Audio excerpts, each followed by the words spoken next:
नमस्कार, रुचकर मेन्यू चॅनलवर तुमचं सगळ्यांचं स्वागत आहे।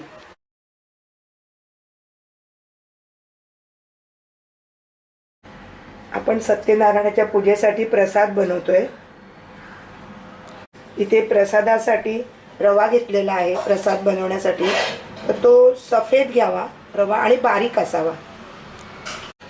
प्रसाद नेहमी सव्वाच्या हिशोबातच करावा।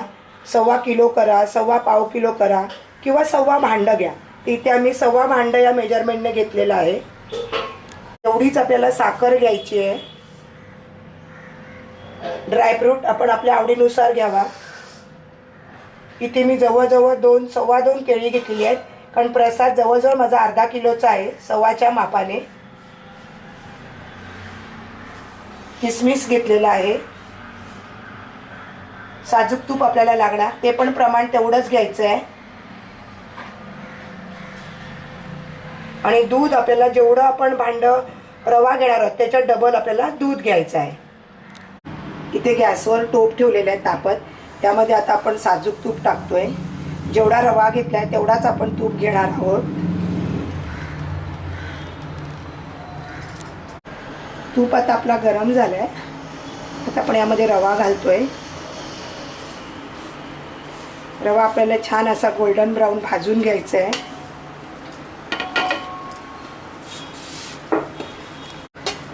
रवा आपल्याला सुंदर असा भाजून घ्यायचा आहे, गोल्डन ब्राऊन। रवा भाजतोय तोपर्यंत आपण दूध ठेवलेलं आहे गॅसवर। तर दूध आपल्याला अगदी गरम वापरायचं आहे, मगच तो रवा फार छान फुलतो अगदी। आणि जेवढा रवा घेऊ तेवढा आपल्याला डबल दूध घ्यायचं आहे। बारीक रवा असेल तर डबल लागतं, आणि जर जाड रवा असेल तर दुधाचं प्रमाण आपल्याला आणखी थोडं वाढवायचं आहे, डबलपेक्षा पण थोडंसं वाढवायचं। आता रवा भाजताना आपल्याला तुपाचं प्रमाण जास्त वाटते, पण हे जास्त वगैरे काही होत नाही, कारण यामध्येच आता आपण केळी परतणार आहोत, ड्रायफ्रूट परतणार आहोत, तर तेव्हा हे मेजरमेंट अगदी बरोबर होतं। आपल्याला तूप असं जास्त वाटतंय। प्रसाद बनवताना जेवढा रवा वापरणार तेवढाच आपल्याला तूप वापरायचं आहे, तेवढीच आपल्याला साखर वापरायची आहे।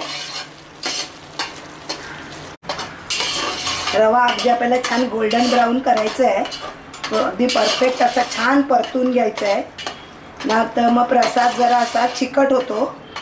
त्याच्यामुळे अगदी छान रवा आपल्याला परतायचा आहे। रवा आता मस्त आपला गोल्डन ब्राऊन झालेला आहे, हा बघा दिसतोय पण छान असा गोल्डन ब्राऊन झालेला। रवा आपला छानपैकी झालेला आहे गोल्डन ब्राऊन। त्यामध्ये आता आपल्याला केळी अशी मस्त घ्यायची आहे। किती केळी पण बघा एकदम मस्त फुलतात, छान अशी परतून घ्यायची आहे। केळं छान परतलं की प्रसादात ते ओलसरपणा राहत नाही केळ्याचा, त्यामुळे केळं अगदी मस्त परतून घ्यायचं आहे। आणि प्रसाद जरी शिल्लक राहिला तर तो उतरत नाही, त्याच्यामुळे केळं अगदी छान आपल्याला परतून घ्यायचं आहे। हे बघा केवढं तूप बघा केळ्याने ऑब्झर्व केलं। केळं आपलं छान आता परतलं जाते।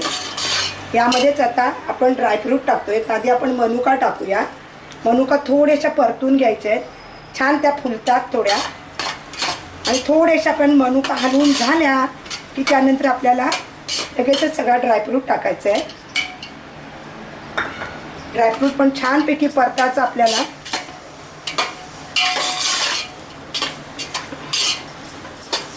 हे बघा छानच परतला जातोय।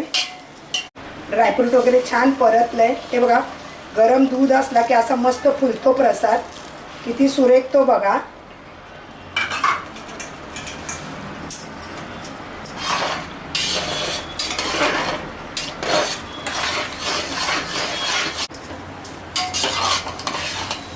छानपैकी आपण परतून घेतलंय। हे बघा आता जाळ एकदम बारीक करायचं आहे आणि आपल्याला स्टीम घ्यायची आहे 1-2 मिनिटाची।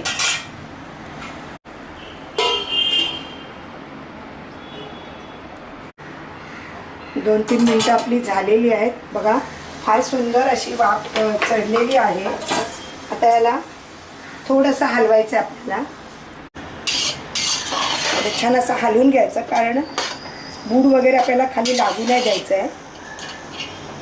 छान हलवून झालेलं आहे आपला. आता आपण यामध्ये साखर मिक्स करतोय.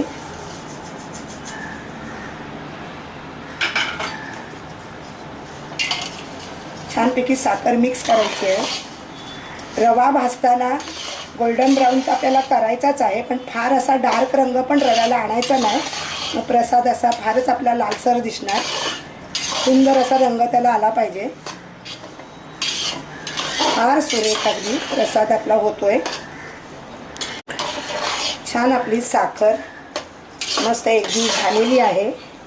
आता जाळ बारीक करायचा आणि पुन्हा आपल्याला 1-2-3 मिनिटाची स्टीम घ्यायची आहे.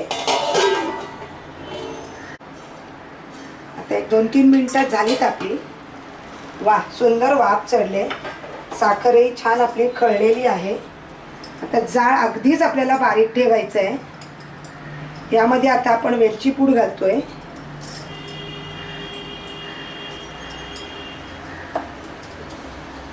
आणि आपण जायफळ किसणार आहोत. प्रसादाला वेलची, जायफळ फार सुंदर असा स्वाद. बाप्पाचा प्रसाद.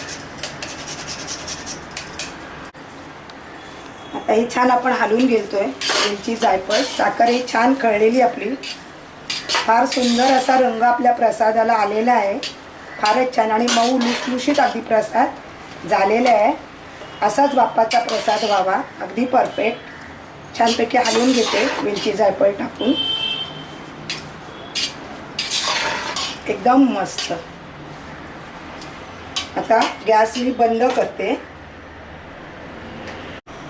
आपण थोड्याशा केशरच्या काड्या मस्त अशा वरतून टाकणार आहोत. हे बघा, छान केशर आपण मस्त टाकलेलं आहे. आता यावरती छान तुळशीचं पत्र, तुळशी पत्र आपण ठेवतोय. सत्यनारायणचा प्रसाद आपला तयार झालेला आहे. आता सत्यनारायण देवाजवळ आपण हा प्रसाद अर्पण करणार आहोत. इथे गॅसवर कढई ठेवलेली आहे तापत आणि त्यामध्ये साजूक तूप ठेवलेलं आहे. तर यामध्ये आता आपण रवा टाकून भाजून घेतोय.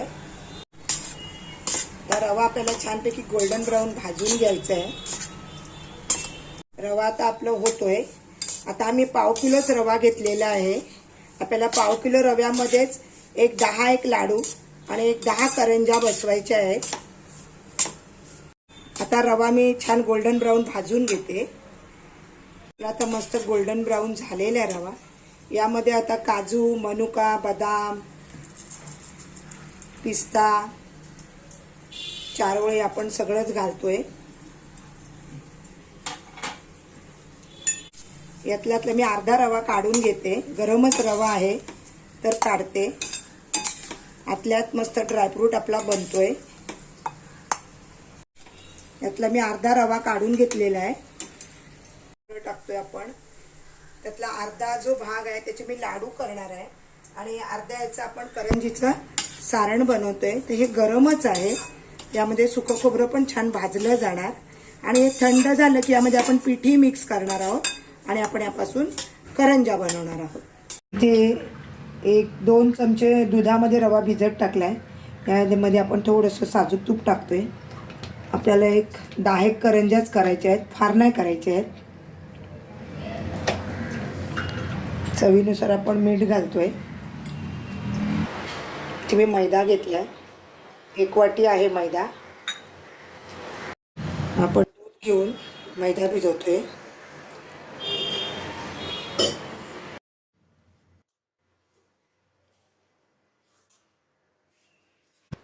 छान आता मळून झालेलं आहे. त्याला आपण एक झाकून ठेवूया 10-15 मिनिट. 15-20 मिनिटं झालेली आहेत. भिजलाय छान. पोळा तर छान याची मोठी पोळी लाटून घेते.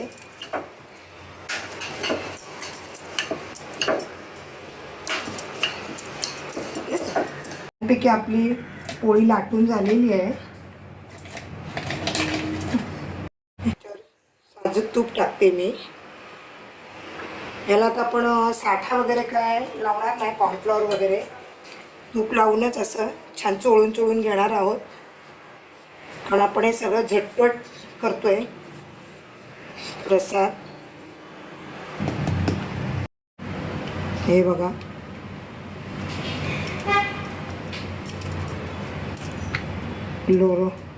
रोल घेतोय करून आपण. छानपैकी केलेला आहे रोल. आता त्याला कट मारून आपण एक एक पापड लाटून घेणार आहोत.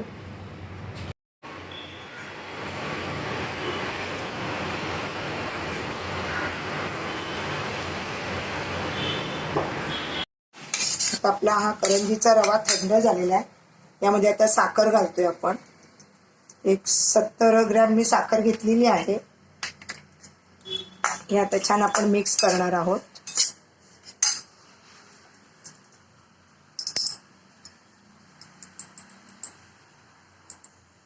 वेलची पूड घालतोय,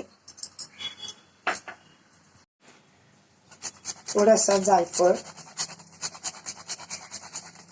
तोपर्यंत आपलं लाडूचं थंड होते. आपलं आता छानपैकी सगळं मिक्स झालेलं आहे. आता आपण यापासून करंज्या करणार आहोत. करून लाटून घेतोय हे बघा.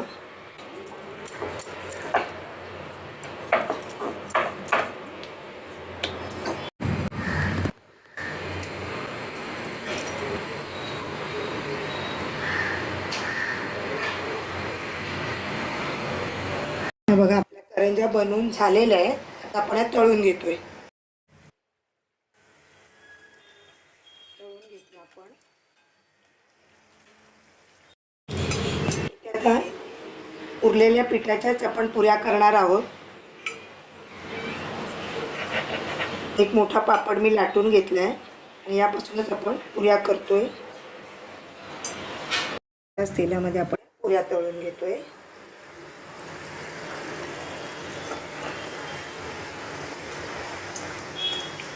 काढून घेतोय. तर आपण जो अर्धा रवा काढलाय त्यासाठी मी साखर घेतलेली आहे. जवळजवळ 100 ग्रॅम साखर आहे. आपण ओला नारळ टाकून पाकातले लाडू करतोय. यामध्ये अर्धी वाटी मी पाणी घालते. आपल्याला चिपचिपा पाक करायचा आहे. जाळ आता मी चालू करते. साखर तर आपली कळलेली आहे. आपल्याला चिपचिपाच पाक करायचा आहे. यामध्ये आता हे ओलं खोबरं घेतलंय, हे मी टाकते. ओल्या नारळाचा आहे खवणलेला पीस.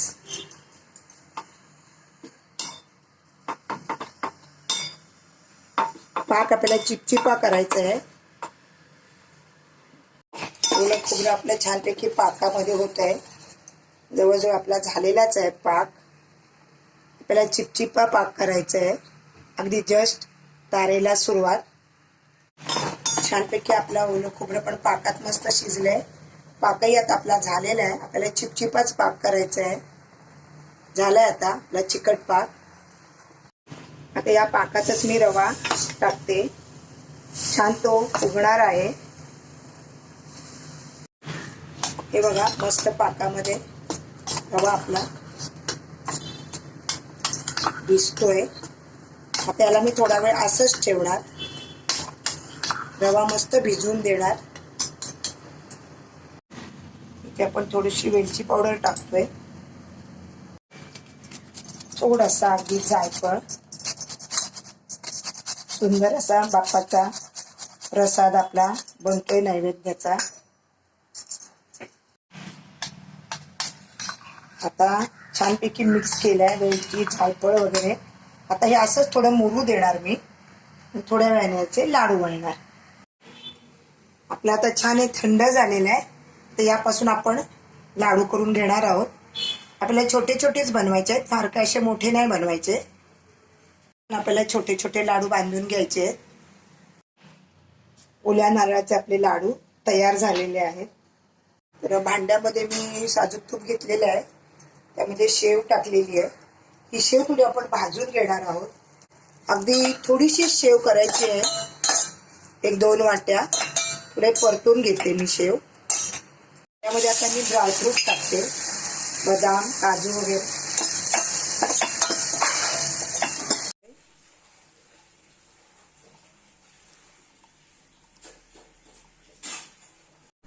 साखर घालतोय आपण. आता खीर आपण आळवणार आहोत छानपैकी.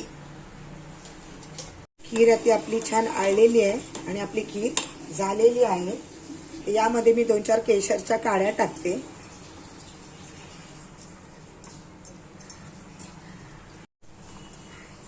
वेलची पावडर आणि जाळ आता मी बंद करते, हे हलवून घेते। सत्यनारायणाच्या नैवेद्यासाठी इथे गोडाचे 5 प्रकार छानपैकी आपले तयार झालेले आहेत।